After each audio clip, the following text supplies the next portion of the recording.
Hello guys, അപ്പോൾ എല്ലാവർക്കും canvas compass എന്ന ചാനലിലേക്ക് സ്വാഗതം. ഹലോ ഗെയ്സ്, അപ്പോൾ നമ്മൾ സംസാരിക്കാൻ പോകുന്നത് ഷേപ്പുകളെ പറ്റിയിട്ടാണ്. കഴിഞ്ഞ ക്ലാസ്സിൽ നമ്മൾ പഠിച്ച അല്ലെങ്കിൽ നമ്മൾ മനസ്സിലാക്കിയ ലൈൻസിൽ നിന്നിട്ട് തികച്ചും വ്യത്യസ്തമായിട്ടാണ് ഷേപ്പുകൾ ഉണ്ടാവുന്നത്. എങ്ങനെയാണ് ഷേപ്പുകൾ രൂപം പ്രാപിക്കുന്നത്? പലതരത്തിലുള്ള ലൈൻസുകൾ, അത് വെർട്ടിക്കൽ ആവാം, ഹൊറിസോണ്ടൽ ആവാം, അല്ലെങ്കിൽ സിക്സാഗ് ആവാം, കർവ്ഡ് ആവാം. ഇത്തരം ലൈൻസുകൾ തമ്മിൽ കൂട്ടി യോജിക്കുമ്പോൾ കിട്ടുന്ന ഒരു ഷേപ്പ് അല്ലെങ്കിൽ ഒരു രൂപം, അതിനെയാണ് നമ്മൾ ഷേപ്പ് എന്ന് വേണമെങ്കിൽ പറയാം. ഷേപ്പ് എന്ന് പറഞ്ഞാൽ ഈ ചിത്രകലയുടെ മെയിൻ ഒരു ബേസ് തന്നെയാണ് ഈ ഷേപ്പ്. നമ്മളൊരു ചിത്രം വരയ്ക്കുന്നതിൻ്റെ ആ അടിസ്ഥാന രൂപരേഖ ലൈൻസിൽ നിന്ന് തുടങ്ങി അതൊരു ഷേപ്പിലേക്ക് മാറുന്നു.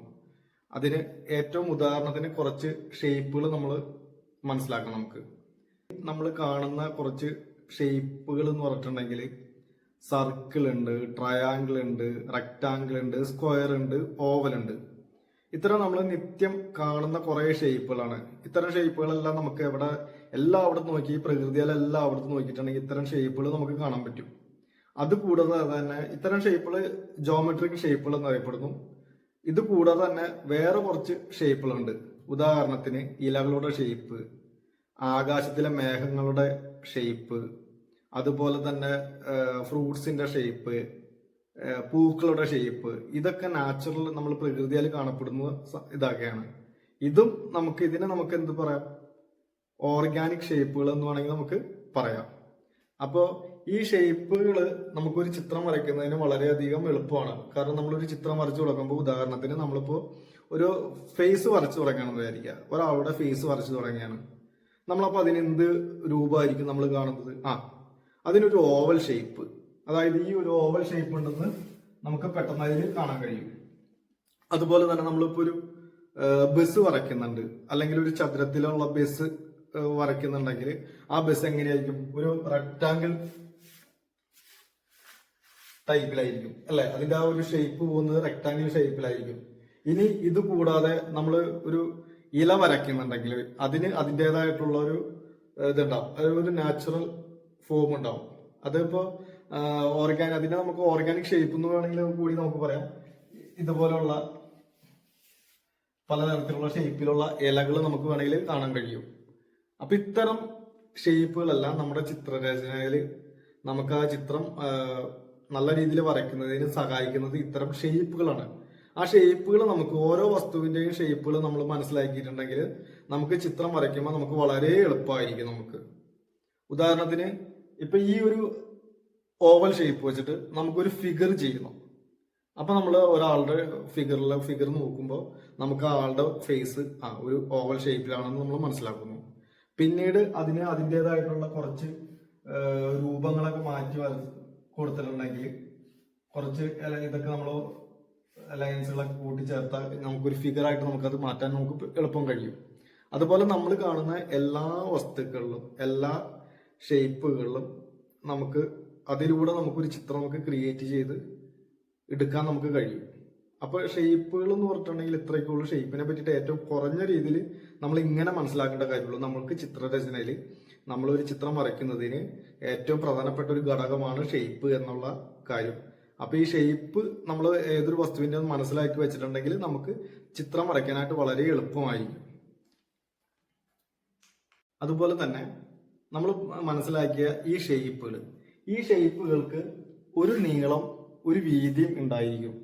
ചിലതിന് നീളവും വീതിയും ഒന്നും ഉണ്ടായിരിക്കില്ല. ഈ നീളവും വീതിയും അതുപോലെ ഉള്ളതിനൊക്കെ നമ്മൾ ജോമെട്രിക്കൽ ഫോം എന്ന് വേണമെങ്കിൽ പറയാം. ഈ നീളവും വീതിയും ഒന്നും ഇല്ലാത്ത വേറെ കുറച്ച് ഫോമുകളുണ്ട്. ഉദാഹരണത്തിന് ആകാശത്തിൽ കാണുന്ന കാർമേഘങ്ങള്, നമ്മള് നമ്മുടെ ഇലകള്, പൂക്കള്, ഇതിനങ്ങനെ ഒരു പ്രത്യേക അളവുകളും കാര്യങ്ങളൊന്നും ഉണ്ടായിരിക്കില്ല. ഇതൊക്കെ ഓർഗാനിക് ഫോമുകൾ എന്നറിയപ്പെടുന്നു. മറ്റത് ജോമെട്രിക് ഫോമുകൾ എന്നും അറിയപ്പെടുന്നു. ഇനി നമ്മൾ മനസ്സിലാക്കുന്നത് അടുത്തത് ഷേപ്പിൽ നിന്നിട്ട് മാറിയിട്ട് ഫോം എന്നുള്ള രീതിയിലേക്ക് നമ്മൾ മാറുന്നതാണ്. എന്താണ് ഫോം? അതായത് നമ്മൾ മനസ്സിലാക്കിയ ഈ ഷേപ്പിന് നീളവും വീതിയും കൂടാതെ ഒരു കനം, ഒരു മാസ്, അല്ലെങ്കിൽ നമ്മൾ പറയുന്ന ആ ഒരു പിണ്ഡം വരുന്ന ആ ഒരു അവസ്ഥയുണ്ട്. അതിനെയാണ് നമ്മൾ ഫോം എന്ന് വേണമെങ്കിൽ നമുക്ക് പറയാം. അപ്പൊ നമ്മൾ ഈ മനസ്സിലാക്കിയ ഫോമുകൾ എങ്ങനെ നമുക്ക് വരയ്ക്കാം? നമ്മളിപ്പോൾ കാണുന്ന ഈ റെക്റ്റാങ്കിൾക്ക് ആംഗിളിന് ഒരു നീളം, വീതി, അതുപോലെ തന്നെ ഒരു ഘനവും ഒരു വിട്ടും എല്ലാം കൊടുത്തു കഴിഞ്ഞിട്ടുണ്ടെങ്കിൽ നമുക്ക് ഹൈറ്റ്, ലെങ്ത്, വിട്ട് എല്ലാം കൊടുത്തു കഴിഞ്ഞിട്ടുണ്ടെങ്കിൽ നമുക്ക് ഇതൊരു സ്ക്വയർ, ഒരു പെട്ടിയായിട്ട് മാറ്റാം. അപ്പൊ ഈ പെട്ടി എന്ന് പറയുമ്പോൾ നമ്മൾ കാണുമ്പോൾ അതിനൊരു ത്രിമാനത്വം വരും, ഒരു ഘനം വരുന്നുണ്ട് അതിന്. അതുപോലെ തന്നെ ഒരു ഗോളം, ഒരു സ്ക്വയർ, ഒരു റൗണ്ട് വരച്ചു. ഈ റൗണ്ടിന് നമ്മൾ അതിൻ്റെതായിട്ടുള്ള ഒരു ഘനം കൊടുത്തു കഴിഞ്ഞിട്ടുണ്ടെങ്കിൽ നമുക്കൊരു ഗോളമായിട്ട് മാറും. അപ്പൊ ഇതിന് അതിൻ്റെതായിട്ടുള്ള ഒരു ഘനം വരുന്നുണ്ട്. നമ്മൾ കാണുന്ന ജോമെട്രിക് ടൈപ്പിലുള്ള ഈ ഷേപ്പുകളിൽ ഉദാഹരണത്തിന് സ്ക്വയർ, ട്രയാങ്കിള്, റെക്ടാങ്കിള്, ഈ ഫോമുകൾക്കെല്ലാം ഒരു നീളവും വീതിയും ഉണ്ടായിരിക്കുമെന്ന് നമ്മൾ മനസ്സിലാക്കിയില്ലേ. ഇതിന് ഒരു ഘനം കൂടി വരുത്താം. ഈ ഘനം വരുത്തിയിട്ടുണ്ടെങ്കിൽ അത് ഫോമിലേക്ക് മാറും. ഉദാഹരണത്തിന് ഈ ട്രയാങ്കിള് നമ്മൾ വേറെ രേഖകൾ, വേറെ ലൈൻസ് ഉപയോഗിച്ച് വരച്ചു. ഇതുപോലെ നമ്മളൊരു ഷെയ്ഡൊക്കെ കൊടുത്തിട്ടുണ്ടെങ്കിൽ അതിന് ഘനം ഫീൽ ചെയ്യും. ഒരു പിരമിഡ് പോലെ നമുക്ക് ഘനം ഫീൽ ചെയ്യും. ഇത് നമുക്ക് ഒരു ബോക്സ് ആക്കാം, ഒരു സ്ക്വയർ ആയിട്ടുള്ള ഒരു ബോക്സ് ആക്കിയിട്ട് നമുക്ക് മാറ്റാം. ഇതിനും ഒരു ഘനം നമുക്ക് ഫീൽ ചെയ്യും. അതുപോലെ തന്നെ ഇതിനെ നമുക്ക് ഒരു ബോക്സ് ആക്കാം, ഇതിന് നമുക്കൊരു ബോക്സ് ആക്കാം, ഇതിനും നമുക്കൊരു ഘനം ഫീൽ ചെയ്യുന്നുണ്ട്. അതുപോലെ തന്നെ നമ്മൾ വരയ്ക്കുന്ന ഈ സർക്കിള്, ഇതിനും നമ്മൾ ഷെയ്ഡ് ഉപയോഗിച്ചിട്ട് നമ്മൾ കൊടുത്തു കഴിഞ്ഞാൽ ഇതിനൊരു കോളം പോലെ നമുക്കത് ഫീൽ ചെയ്യും. അതിനും നമുക്കൊരു ഘനം കൊടുക്കുന്നുണ്ട്.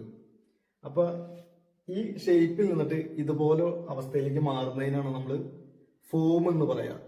അപ്പോൾ ഫോമിന് നീളവും വീതിയും കൂടാതെ ഒരു ഘനവും ഉണ്ടായിരിക്കും. നീളവും വീതിയും കൂടാതെ ഒരു ഘനവും ഉണ്ടായിരിക്കും. വിഡ്ത്തും കൂടി, ലെങ്ത്തും വിഡ്ത്തും ഹൈറ്റും എല്ലാം കൂടി ചേർന്ന ഒരു സംഭവമായിരിക്കും ഫോം എന്ന് നമുക്ക് പറയാം. അപ്പൊ നമുക്കൊരു അതപ്പോ ഇതെങ്ങനെയാണ് ഒരു ചിത്രരചനയിൽ നമുക്കത് ഗുണമാവി മാറുന്നത് എന്ന് പറഞ്ഞിട്ടുണ്ടെങ്കിൽ, നമ്മളിപ്പോ ഒരു സീനറി ഒക്കെ വരയ്ക്കുന്നുണ്ടെങ്കിൽ, അല്ലെങ്കിൽ നമ്മളൊരു സീനറിയിൽ അല്ലെങ്കിൽ ഒരു പെയിന്റിങ് ചെയ്യുമ്പോൾ അതിൽ ചിത്രം വരയ്ക്കുമ്പോൾ അതിൽ കുറെ ബിൽഡിംഗ് ഒക്കെ വരുന്നുണ്ടെങ്കിൽ അതിലൊക്കെ നമുക്ക് ഇതേപോലെയുള്ള ബോക്സി ടൈപ്പ് സംഭവങ്ങളൊക്കെ നമുക്ക് വരയ്ക്കാൻ എളുപ്പം കഴിയും. കാരണം ഇപ്പോഴത്തെ ബിൽഡിങ്ങുകളെല്ലാം നമുക്ക് ഒരു ബോക്സി ടൈപ്പ് ഒരു സ്ട്രക്ചറാണല്ലോ. അത് നമ്മൾ മനസ്സിലാക്കി കഴിഞ്ഞിട്ടുണ്ടെങ്കിൽ ആ ബോക്സ് ടൈപ്പ് സംഭവങ്ങൾ നമുക്ക് വരച്ച് ചേർത്തിട്ടുണ്ടെങ്കിൽ നമുക്ക് പെട്ടെന്ന് നമ്മൾ ഉദ്ദേശിച്ചാണ് ആ ഒരു ബിൽഡിങ്ങിന്റെ കൺസ്ട്രക്ഷൻ ടൈപ്പ് സംഭവങ്ങളൊക്കെ നമുക്ക് ആ ചിത്രത്തിൽ നമുക്ക് കൊണ്ടുവരാൻ കഴിയും.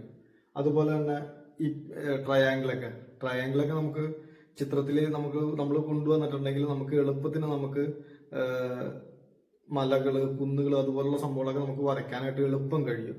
അതുപോലെ തന്നെ ഈ ഗോളം, സർക്കിളിനൊക്കെ നമ്മൾ ഒരു ഷെയ്ഡ് വെച്ചിട്ട് നമ്മളൊരു ത്രിമാനത്വം കൊണ്ടുവന്നിട്ടുണ്ടെങ്കിൽ അത് വേറൊരു ഓബ്ജക്റ്റ് ആയിട്ട് അവിടെ ഇരിക്കുന്ന പോലെ നമുക്ക് ഫീൽ ചെയ്യിക്കാൻ നമുക്ക് പറ്റും.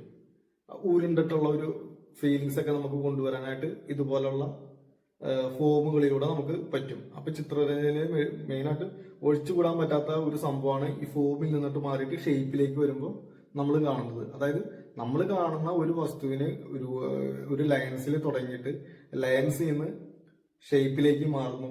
ആ ഷേപ്പിൽ നിന്നിട്ട് ഒന്നും കൂടി ഒരു ഘനം വരുന്ന രീതിയിലേക്ക് മാറുന്നു ഒരവസ്ഥയാണ് ഫോം എന്ന് നമ്മൾ പറയുന്നത്. അതായത് വെറുതെ നിൽക്കുന്ന ഒരു രേഖ ആ രേഖയിൽ നിന്നിട്ട് ഒരു ഷേപ്പിലേക്ക് മാറി, ആ ഷേപ്പിൽ നിന്നിട്ട് അതിനൊരു ഘനം വെക്കുന്ന ഒരു രൂപത്തിലേക്ക് മാറും. അതായത് വെറുതെ ഒരു പരന്ന പ്രതലത്തിൽ വരയ്ക്കുന്ന നമ്മുടെ ഈ ഒരു പ്ലേസിൽ കാണുന്ന ഈ ബ്ലാക്ക് ബോർഡിൽ കാണുന്ന ഈ പ്ലേസിലേക്ക് നമ്മൾ എന്ത് ചെയ്തു, ഒരു ലൈൻസ് ഉപയോഗിച്ചു. ആ ലൈൻസിൽ ഉപയോഗിച്ച് ഒരു ഷേപ്പ് ഉണ്ടാക്കി. ആ ഷേപ്പിൽ നിന്നിട്ട് അതിൽ ഘനം വരുന്ന ഒരു ഫീൽ ചെയ്യിപ്പിച്ചു, ഒരു ബോക്സ് നമ്മൾ ഫീൽ ചെയ്യിപ്പിച്ചു. അതായത് അപ്പോൾ ഈ ഫോം ആയിട്ടും ഇത് മാറി. അതായത് ഈ പരന്ന പ്രതലത്തിൽ നമുക്ക് എന്ത് തോന്നി, ഒരു ബോക്സ് ഇരിക്കുന്ന ആ ഒരു അവസ്ഥ പോലെ നമുക്കത് ഫീൽ ചെയ്യിപ്പിച്ചു. അതായത് നമ്മൾ കാണുന്ന ആ ഒരു ത്രിമാനത്വം, അതായത് നമ്മൾ കണ്ണുകൊണ്ട് കാണുന്ന, അനുഭവിക്കുന്ന, നമ്മൾ തൊട്ടടുത്ത് നിൽക്കുന്ന അല്ലെങ്കിൽ ഒരു ശില്പം ഉണ്ടെന്ന് വിചാരിക്കുക. ആ ശില്പത്തിന്റെ 3 സ്ഥലങ്ങൾ നമുക്ക് റൗണ്ട് ചെയ്ത് നടന്നിക്കാൻ നമുക്ക് കാണാൻ പറ്റും. അതിന്റെ തൊട്ട് നമുക്ക് ഇതിന്റെ ചുറ്റും നടന്നു വേണമെങ്കിൽ അതിന്റെ ഘനം, അതിന്റെ നീളം, വീതിയൊക്കെ നമുക്ക് മനസ്സിലാക്കാൻ കഴിയും. നേരെ തിരിച്ച് ചിത്രം അതിന്റെ ഒരു പരന്ന പ്രതലത്തിലാണ് അതുള്ളത്. അപ്പൊ ആ പരന്ന പ്രതലത്തിലുള്ള ചിത്രത്തിൽ നമ്മളതിനെ ആ ഫോമിലൂടെ നമുക്ക് എന്ത് മനസ്സിലാക്കാം, അതിന്റെ ഒരു ഘനം നമുക്ക്, അതിന്റെ ഒരു തിക്നെസ് അല്ലെങ്കിൽ അത് എത്ര കണ്ട് അത് വ്യാപിച്ച് കിടക്കുന്നുണ്ടെന്ന് നമുക്ക് മനസ്സിലാക്കാനായിട്ട് ഇതുപോലുള്ള ഫോമുകളിലൂടെ നമുക്ക് കഴിയും. ഇതാണ് ഫോംസിനെ പറ്റിയിട്ട് ഏറ്റവും വളരെ കുറഞ്ഞ രീതിയിൽ നമുക്ക് പറയാൻ സാധിക്കുന്നത്.